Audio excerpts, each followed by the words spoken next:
প্রেমে পড়ার মতো এত আনন্দদায়ক কিছু কি আছে পৃথিবীতে? আমি এখনো একটা মেয়েকে অসম্ভব ভালোবাসি, অসম্ভব। কে সে? এটা বলা ঠিক হবে না, ওর ক্ষতি হবে।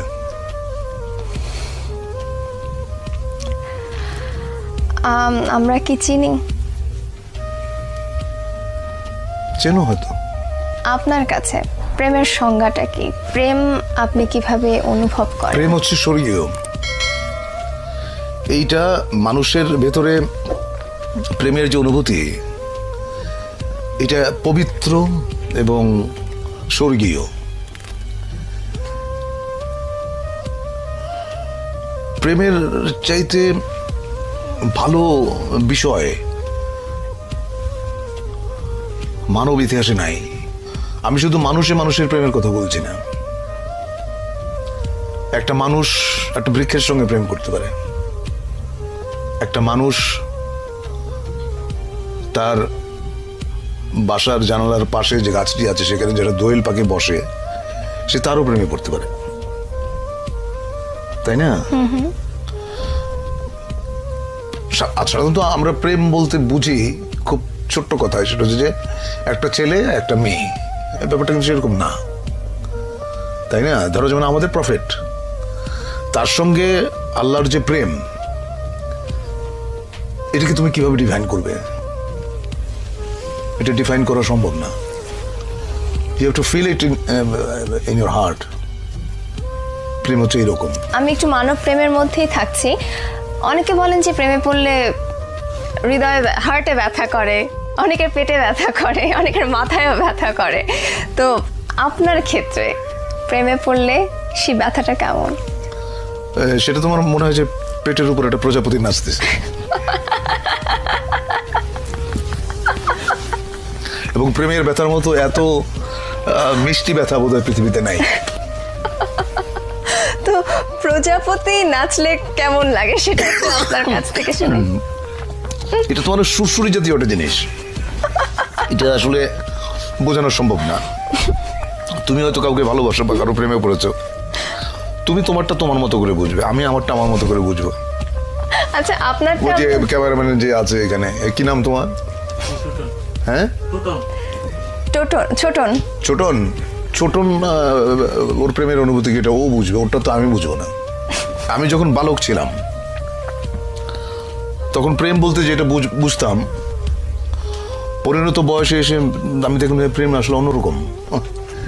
পার্থক্যটা কি? পার্থক্যটা অনেক অনেক অনেক। আমি তো ধরো যেমন প্রথম প্রেমের যে অনুভূতি, সেটা হচ্ছে যে বই পড়ে, শরৎচন্দ্র বা বঙ্কিমচন্দ্র পড়ে প্রেম সম্পর্কে একটা ধারণা মাথায় ছিল। ওইটা আসলে প্রেমের অনুভূতি না। প্রেমের অনুভূতি একেবারেই অন্যরকম, একেবারেই। এটা এক একজনের কাছে এক এক রকম, এটা কেউ কাউকে বলে বোঝাতে পারবে না। প্রথম প্রেমের কথা বলছেন, সেটা বইয়ের কথা বললেন, কিন্তু প্রথম মানব প্রেম যদি বলি সেটা হচ্ছে আমি তখন অনেক ছোট। কত বয়স? বয়স কত হবে তখন? এই ধরো 14-15। তখন প্রেমে পড়লাম এক গার্লস স্কুলের ম্যাডামের, যার বয়স ধরো আমার চাইতে 20 বছর বেশি। ওইটা আমার প্রথম প্রেমে পড়া। প্রেমে বহুবার পড়েছি, বহুবার। প্রেমে পড়ার মতো আনন্দ বোধহয় আর কিছুতে নাই। কিন্তু একটা জিনিস মাথায় থাকতে হবে, সেটা হচ্ছে যে কাউকে হার্ট করে, কাউকে বেদনা দিয়ে প্রেমে পড়ার মতো এরকম গর্হিত কাজ বোধহয় পৃথিবীতে নাই। তুমি যখন কাউকে ভালোবাসবে, এক বুক সমুদ্র নিয়ে ভালোবাসতে হবে তোমাকে, এক বুক সমুদ্র নিয়ে। তা না হলে সে প্রেমের কোনো অর্থ নেই। আমার কেন জানি মনে হয় যারা খুব সুন্দর করে কথা বলতে পারেন তারা অনেক সুন্দর করে লেখেনও। তা আপনি এত সুন্দর করে কথা বলেন, আপনি কেন লেখেন না? আমি সুন্দর করে কথা বলি কিনা জানি না, তবে আমি যেটা বুঝি আমি সেটা বলি। আমি মিথ্যে পছন্দ করি না। আচ্ছা, মিথ্যে কথা যে বলি না এটা বললে পাপ হবে, মিথ্যে মাঝে মাঝে বলতে হয়। এখন একটা মেয়ে দেখতে হয়তো অত ভালো না, সে হয়তো জিজ্ঞেস করলো যে আমাকে কেমন লাগছে, তো আমাকে বলতে হয় চমৎকার। এটা মিথ্যাচার না, এটা একটা মানুষকে তুমি যখন আনন্দ দাও এর মধ্যে পুণ্য আছে, সেই পুণ্যটা তুমি অর্জন করলা। আপনার প্রেমে কতজন মেয়ে পড়েছে যদি প্রশ্নটা করি? সেটা তো আমি বলতে পারবো না, সেটা মেয়েদের জিজ্ঞেস করতে হবে। আপনার কাছে কেউ এসেছে এরকম কিছু বলে? আমার যদি এখনো ফোন আসে এবং অদ্ভুত অদ্ভুত কথা। কেমন? একটা মেয়ে একদিন ফোন করে বললো আমাকে বিয়ে করেন। আমি বললাম তোমার বয়স কত? ও বললো আমার বয়স 22। আমি বললাম যে আমি তোমার ঠাকুরদার বয়সী, টেলিফোন রাখো। এখনো প্রচুর ফোন আসে এবং আমার খুব মানে খুব অদ্ভুত লাগে যে এটা তো বিয়ে করার বয়স না।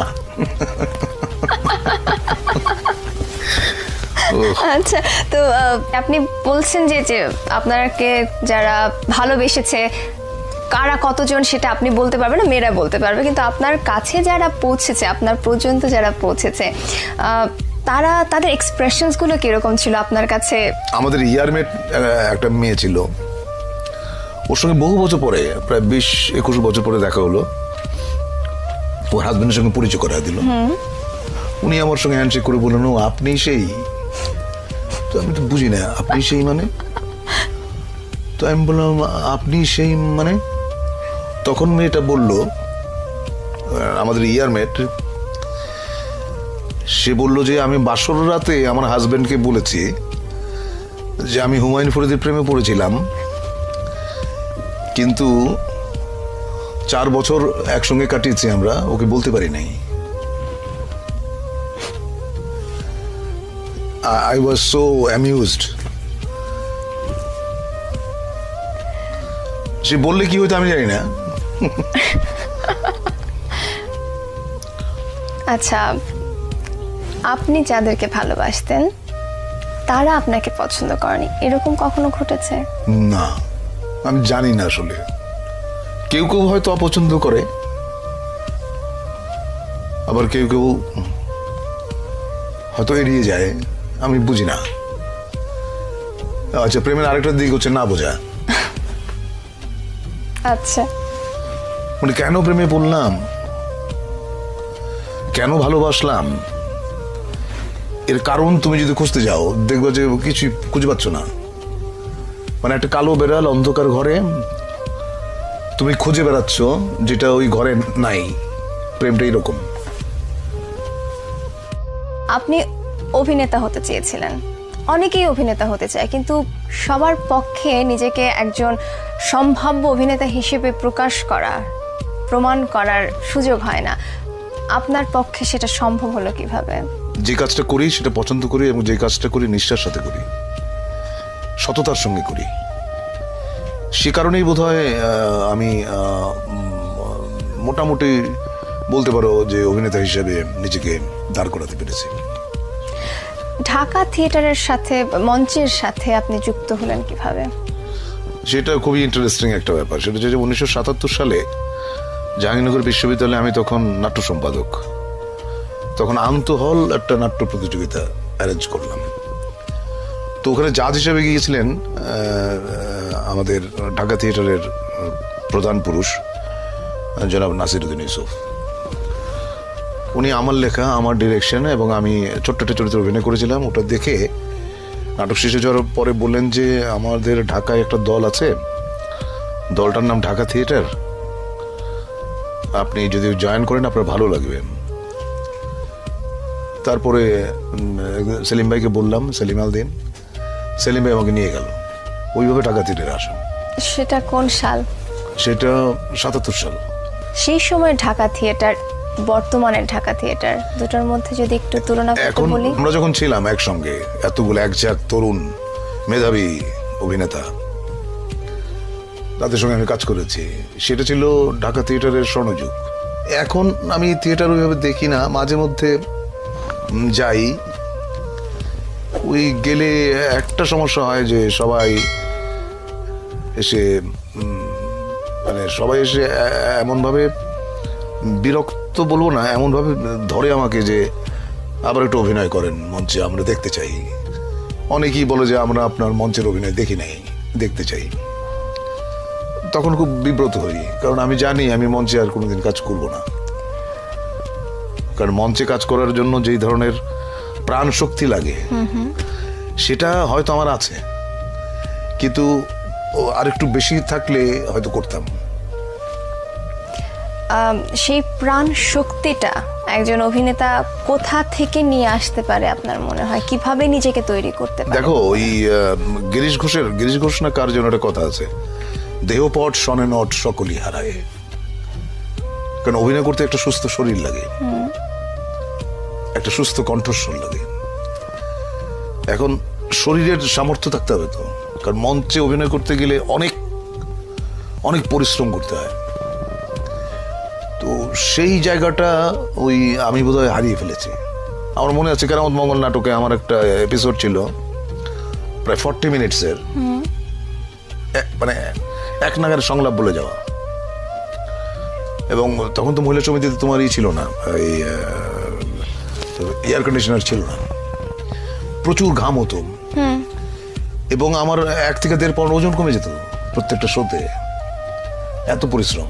মঞ্চে কাজ করার সময়, সেই সময়টা, যে সময়টা আপনি স্বর্ণ যুগের কথা বলছেন মঞ্চের, সেই মুহূর্তে, সেই সময়ে টেলিভিশন এবং মঞ্চে কাজ করার একটা কম্পিটিশনের একটা বিষয় চলে এসেছিল। আপনার সাথে যারা কাজ করছিলেন মঞ্চে, আপনার থেকে কম শক্তিশালী যারা অভিনেতা, তারা টেলিভিশনে গিয়ে অনেক আলোচিত হয়ে উঠছেন। তো এটা কখনো আপনার মধ্যে দ্বন্দ্ব সৃষ্টি করেছে? না, কখনোই না।